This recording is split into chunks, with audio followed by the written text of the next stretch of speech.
Assalamualaikum warahmatullahi wabarakatuh.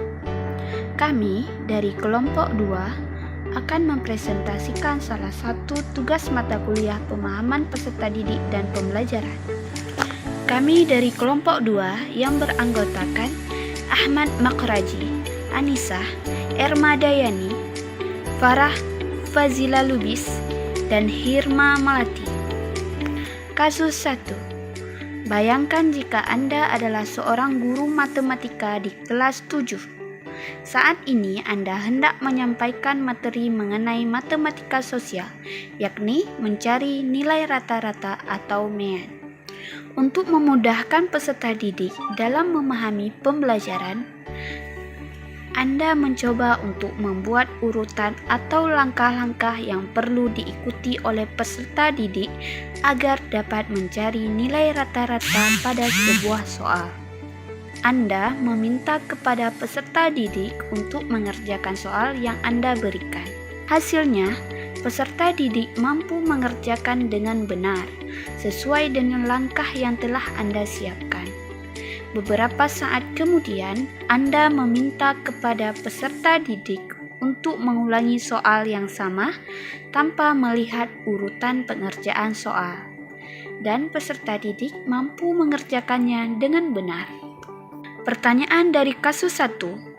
Pertanyaan pertama, menurut Anda, apa yang membuat peserta didik mampu mengerjakan soal dengan baik pada percobaan kedua? Kerjakan tanpa melihat urutan atau langkah pengerjaan soal. Pertanyaan yang kedua, sebagai seorang calon guru dalam kegiatan belajar yang seperti apa metode di atas dapat diterapkan? Elaborasi jawaban Anda dengan menyertakan teori yang berkaitan. Jawaban untuk pertanyaan pertama, siswa mampu mengerjakan soal dengan baik pada percobaan kedua karena guru memberikan pembelajaran dengan langkah-langkah yang mudah ia pahami, sehingga mereka tidak hanya menghafal rumus. Pengulangan pengerjaan dan penjelasan detail oleh guru membuat siswa ini lebih mahir dan terampil. Hal ini sesuai dengan teori belajar behavioristik yang menekankan latihan terus-menerus untuk menghasilkan perilaku otomatis seperti yang dijelaskan oleh Ivan Paulut dan Edward Lee Thorndike. Jawaban untuk pertanyaan yang kedua, metode pengulangan, meskipun tergolong metode tradisional, akan tetapi relevan dan efektif dalam pembelajaran. Metode ini cocok untuk situasi di mana siswa perlu menghafal teori atau rumus.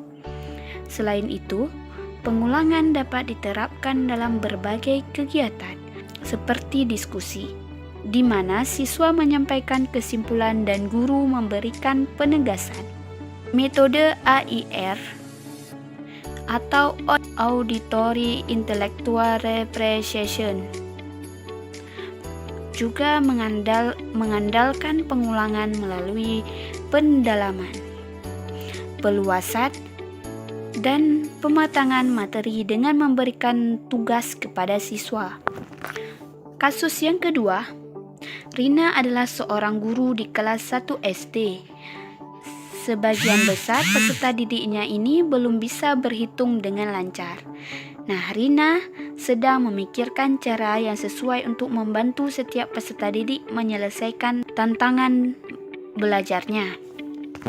Pertanyaan untuk kasus yang kedua, pertanyaan pertama, menurut Anda, apa yang dapat Rina lakukan untuk membantu peserta didiknya sesuai dengan tahapan perkembangan usia?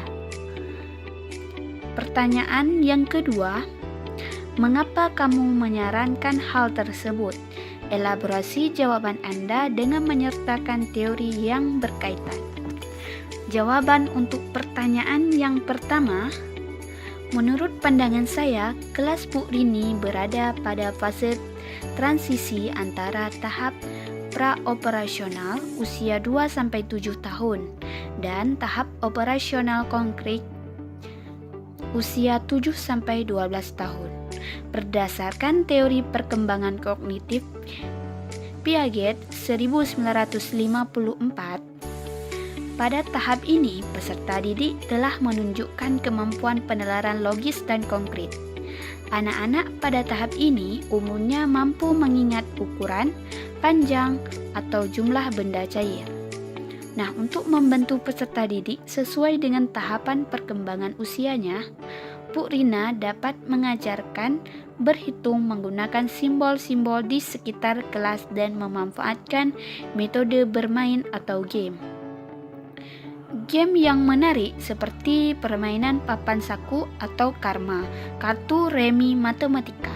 Nah, permainan ini dapat digunakan sesuai dengan kemampuan peserta didik.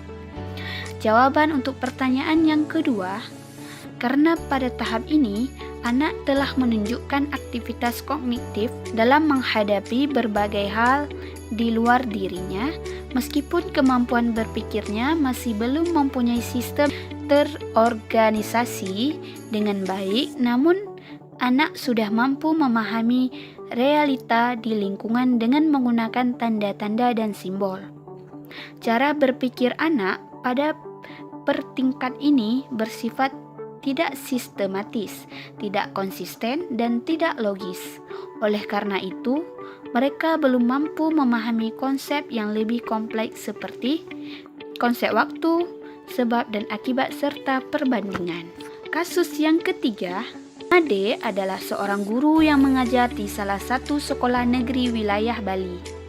Ia mengampu mata pelajaran bahasa Indonesia. Ia hendak mengajarkan materi teks deskripsi pada peserta didiknya. Pada buku cetak yang menjadi panduannya saat mengajar, terdapat beberapa contoh teks deskripsi yang menceritakan tentang bangunan-bangunan pencakar langit yang ada di ibu kota. Dengan memperhatikan latar belakang setiap peserta didiknya, Mande pun mencoba untuk memberikan contoh berbeda. Ia memberikan contoh teks deskripsi tentang pantai dan makanan khas di Bali. Nah, pertanyaan untuk kasus yang ketiga. Pertanyaan pertama, menurut Anda, apakah pertimbangan dan keputusan Mande sudah sesuai? Mengapa demikian? Pertanyaan yang kedua, prinsip apa yang Mande gunakan dalam kasus tersebut? Elaborasi jawaban Anda dengan menyertakan teori yang berkaitan. Jawaban untuk pertanyaan yang pertama, Pak Mande membuat pertimbangan yang sangat tepat dengan memilih objek yang dekat dengan peserta didik, sehingga memudahkan mereka membayangkan dan memahami materi.